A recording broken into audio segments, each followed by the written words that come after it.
I never expected to fall for someone from another world, but Valdara changed everything. She arrived on Earth 3 months ago as part of the Intergalactic Diplomatic Exchange Program. I was assigned as her cultural liaison, a fancy title for the guy who makes sure the alien dignitary doesn't accidentally start an interstellar incident. What I didn't anticipate was falling hopelessly, dangerously in love with her.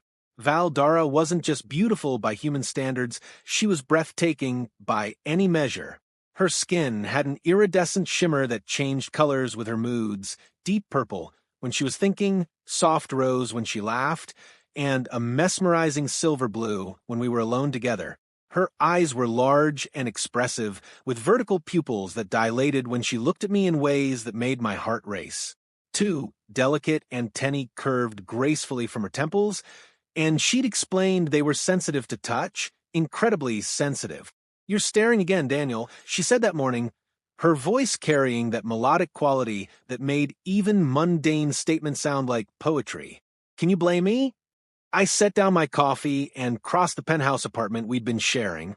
The diplomatic housing was excessive floor-to-ceiling windows overlooking the city, minimalist furniture that probably cost more than my yearly salary, and a balcony that wrapped around half the building. She turned from the window, where she'd been watching the sunrise, her ceremonial robes flowing around her like liquid starlight. As queen of the seventh realm of Arcturus, she never dressed casually, even at home. It drove me crazy in the best way. "Your species is so easily distracted by visual stimuli," she teased, but her skin flushed that telling rose color. I wrapped my arms around her waist from behind, and she leaned into me with a contented sigh. Despite her regal bearing in public, in private she was softer, more vulnerable. She confessed one night, tangled in sheets with her antennae wrapped gently around my fingers, that the weight of her crown often felt crushing. "I have meetings all afternoon," she murmured, turning in my arms. Her fingers traced the line of my jaw. "The UN Council wants to discuss the trade agreements again. They're fools if they think they can out-negotiate you." She smiled, and I caught that flash of her slightly pointed teeth. "Perhaps, but I find human bureaucracy exhausting. So many words to say, so little." "Cancel," I suggested, only half joking. "Tell them the Queen needs a personal day." Tempting. Her antennae brushed against my forehead, her species equivalent of a kiss. The sensation sent electricity down my spine. "But duty calls, my love." The word love still thrilled me every time she used it. 3 months ago, I'd been a mid-level government employee living a predictable life. Now, I was secretly involved with alien royalty, hiding our relationship from both her advisors and my supervisors, stealing moments between diplomatic functions. "Tonight, then," I said firmly. "Just us. No politics, no protocols." "I'll hold you to that promise, Daniel." She didn't know how prophetic those words would become. The afternoon stretched endlessly.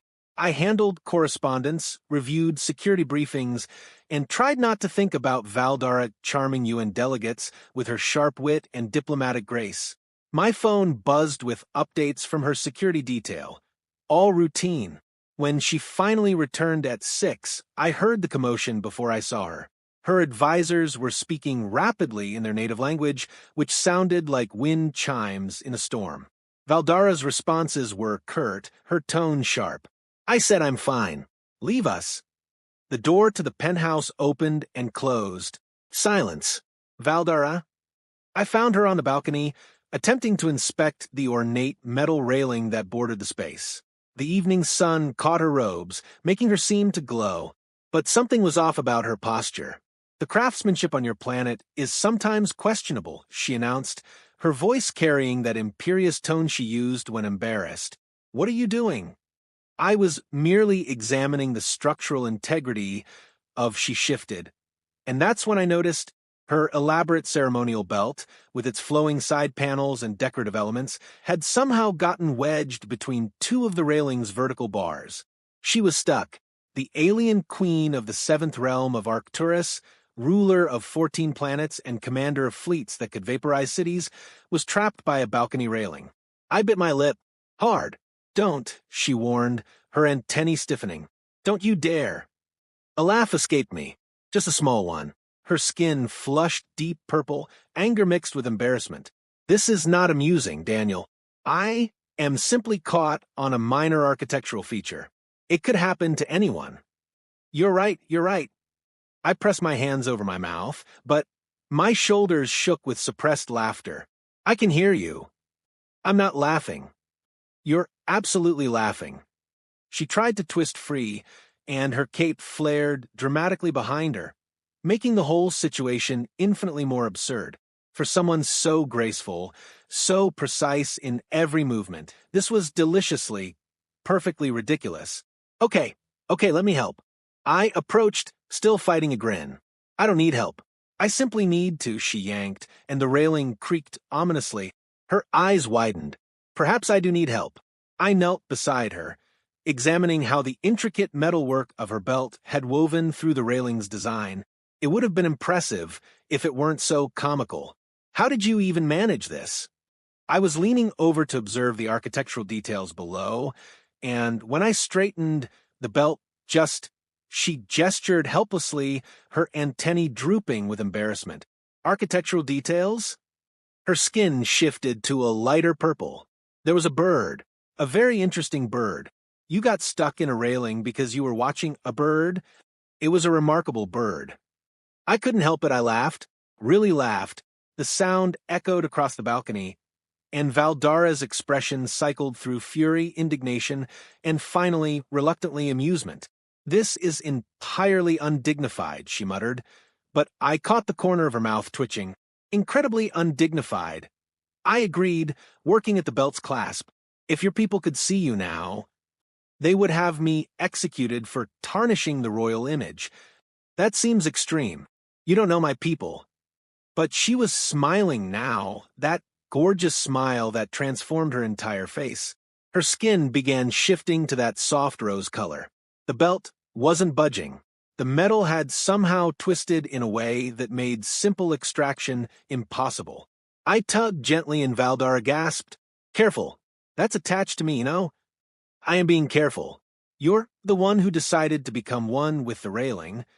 I'm reconsidering my affection for you." "No, you're not." "No," she admitted, her antennae curling affectionately. "I'm not." 20 minutes later, we'd made zero progress. "This is absurd," Valdara declared for the 5th time.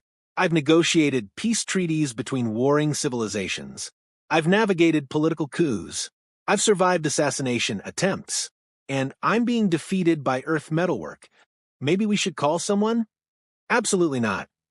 Her skin flashed bright purple. "No one can know about this. Your advisors already know you came out here. They think I'm communing with nature. It's a thing I do. Very spiritual, very regal."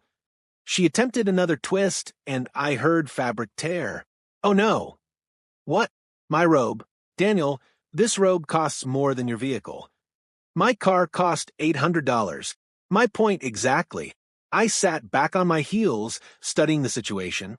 The sun was setting, painting the sky in oranges and purples that matched Valdara's fluctuating skin tone. Despite the absurdity, there was something intimate about this moment. Her usual composure stripped away, revealing someone wonderfully, endearingly human. Well, not human, but you know what I mean. What if we remove the belt entirely? I suggested. It's ceremonial. It has 17 clasps, all in specific locations that require. She paused. Actually, most of them are accessible. "Show me." She guided my hands to the hidden clasps along her waist and hips, and suddenly the situation shifted from comical to something else entirely. Her breath hitched as my fingers found the first clasp, located just above her hip bone. "There," she whispered, and another one slightly lower.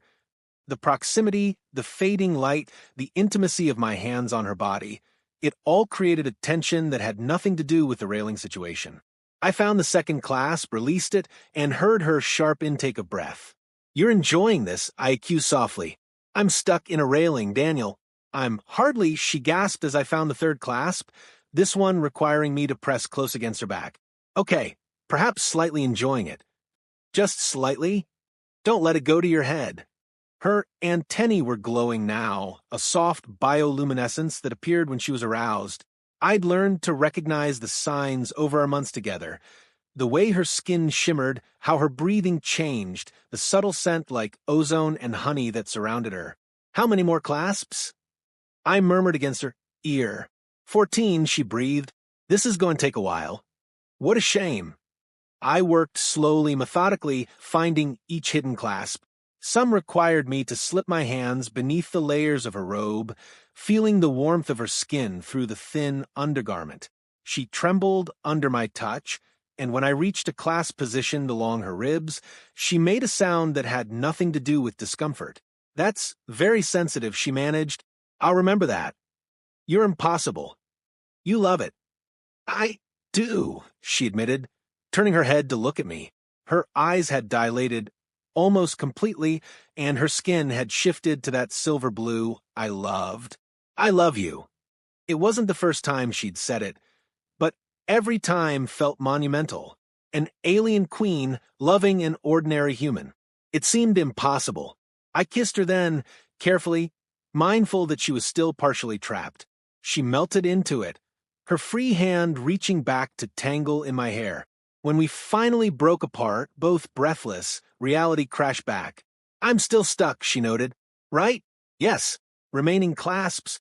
The last clasp released with a soft click, and suddenly the elaborate belt loosened.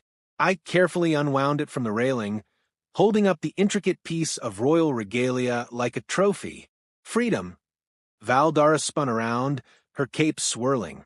Then she lunged at me, and we both tumbled onto the balcony's cushioned seating area. That was humiliating, she declared, straddling my waist. That was adorable. Queens are not adorable. We are majestic, powerful, slightly terrifying. You're all of those things, I agreed, running my hands up her sides. And adorable. You can be multiple things. She leaned down, her antennae brushing my face with feather-light touches that made me shiver. You saw me at my most undignified and you laughed.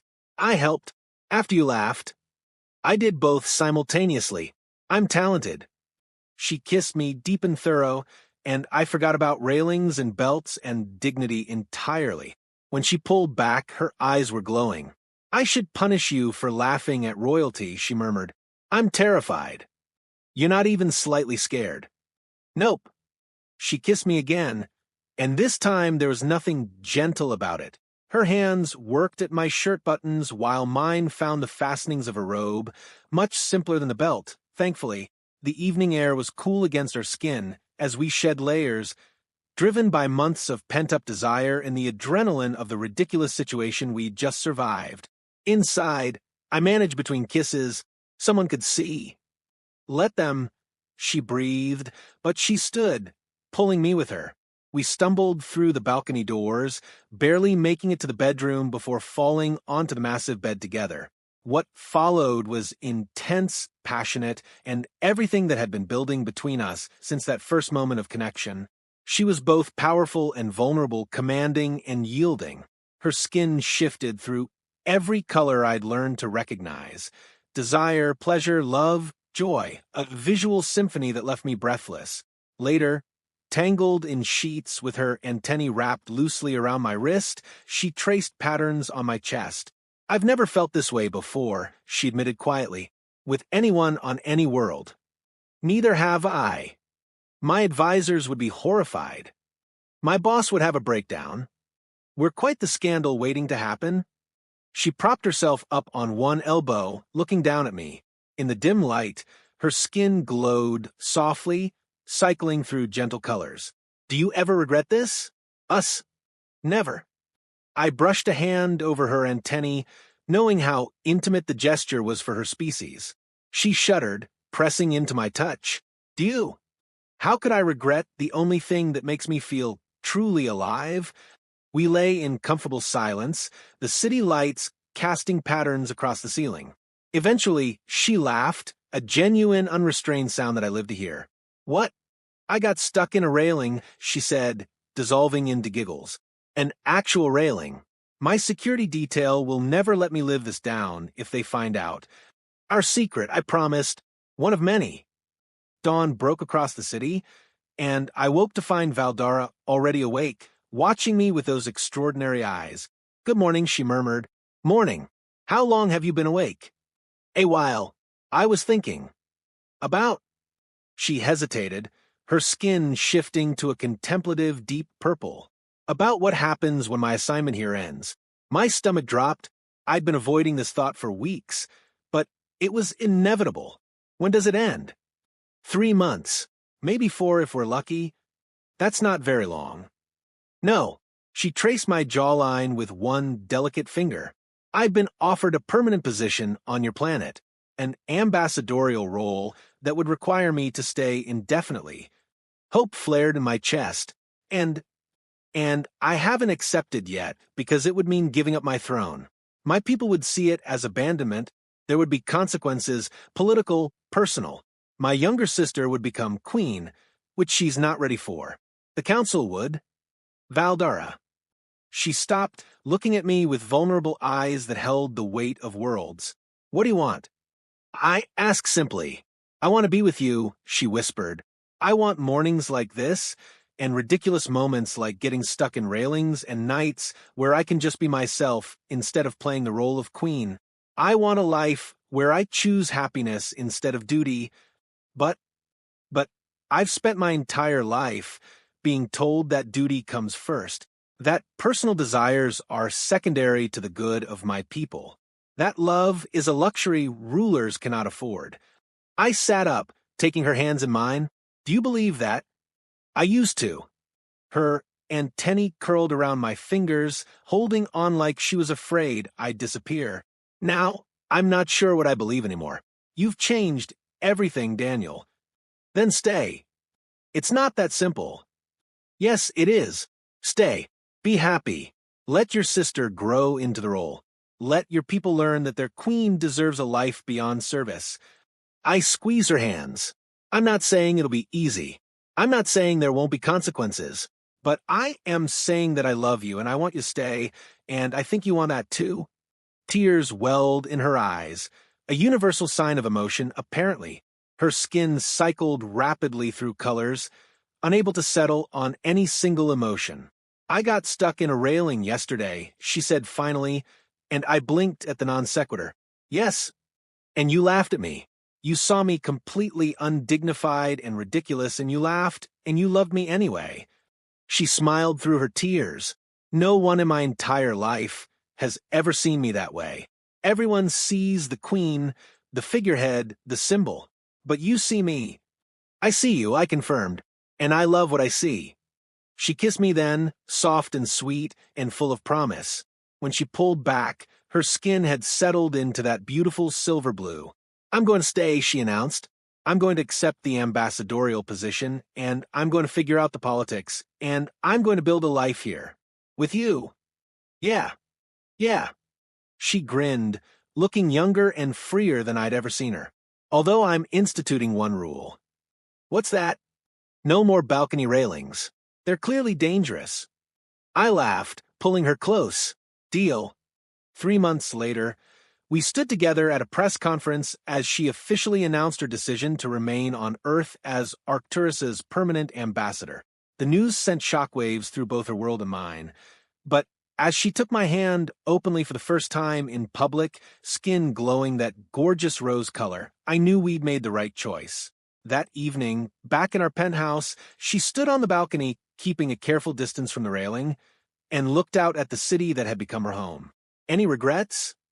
I asked, wrapping my arms around her. Only one, she said seriously, then smiled. I should have gotten stuck in that railing sooner. It was apparently very effective relationship, therapy. We have the weirdest love story in human history, maybe in any species' history. Good, she said, turning to kiss me. I wouldn't want it any other way. And as the sun set over the city, painting the sky in colors that matched her ever-changing skin, I knew that sometimes the best things in life come from the most unexpected moments, even if those moments involve alien royalty getting stuck in furniture. The end.